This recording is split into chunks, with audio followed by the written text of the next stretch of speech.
take your thoughts, a couple of minutes just to set a context with everybody. What do you think about the open talent equation?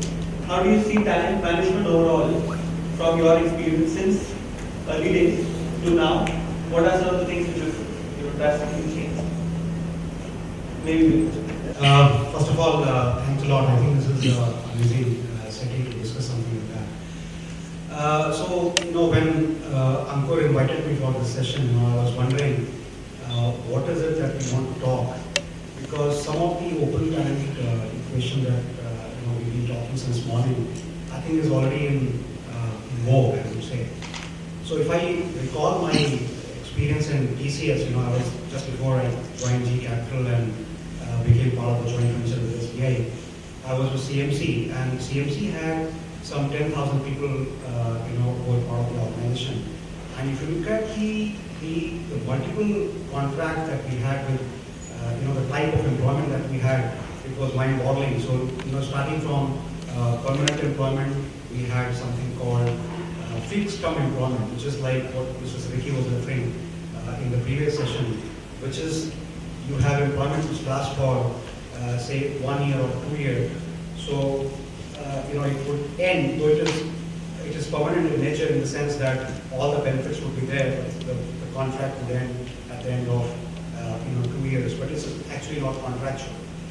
The third type of employment that we had was actually contractual. So the people were not on the rolls of the company, and we had working with us, in various parts of the country.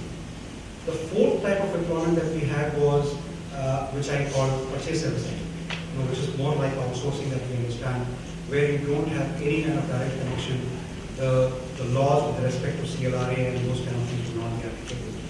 And then, I remember that, in case we wanted, even then, we wanted different kind of employment for seasonal nature of projects. We used to take our apprentices, the project trainees coming from the engineering colleges for 6 months or 4 months. Then obviously you had a lot of trainees coming. What I want to say is that the multiplicity of employment is already there. So to that extent, I think if you look at companies are already exploiting the multiple ways by which the employment or the work can be generated inside the company or accomplished inside the companies. The only thing I would say is that we may move further to a situation where we are looking at people offering their services through a self-managed contract, which is very prevalent in countries like US and UK, which has started to happen now. But I think that's one thing which we probably need to will see improving in years to come. So that's what I would say, and let's hear from others as to what they have to say. I don't think there's anything specific that I could talk about that you all wouldn't know about, how the employees have changed from times earlier to now, and I think me preaching to people who know much more, it makes no sense. But one thing I've noticed now, we know employees, the younger generation is becoming more vocal, they're expressing their mind, but I'll pick up on something that Raman Roy spoke about, because I'm in the financial industry, FIs, and deal with that area. I think the deviant mindset of the very intelligent Indian employee is coming to the fore.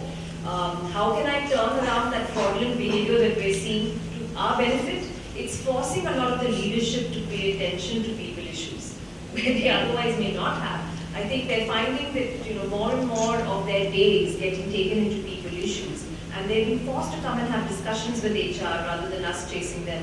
So I think you're seeing a lot of different kind of behavior, and that's a different aspect altogether. So I would say one of the things that's coming about is all kinds of employees coming in, the good kinds and the not so good kinds, and you've got to be very careful about that. That's the only different thing that I can do. Thanks. I think my thoughts are exactly coinciding with the places. I don't think anything has changed. We've been doing these things for such a long time. And today, I think effectively the only thing that you might think of as changing is the kind of reach that we have today.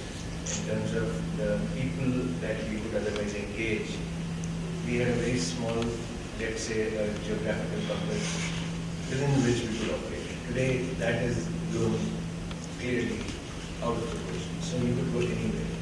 And we have examples, we are talking to people in Nigeria for places, for chemical engineering, because there is a resource that we located there and so on and so forth. So I think that is the only thing that has changed. The diversity that has changed in terms of the kind of people that you would interact with. And most of this has probably been brought about by the explosion of information.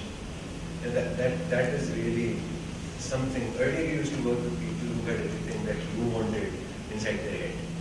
Now they don't. Now they can easily look it up, they can talk to people, there are enough sources, resources that they can tap. And for the ability for them to come back to you with a solution or something that you really need, that is really good. So overall, the challenges that I see in the open talent equation, that I think two from the HR point of view. One is how do you manage remote workers?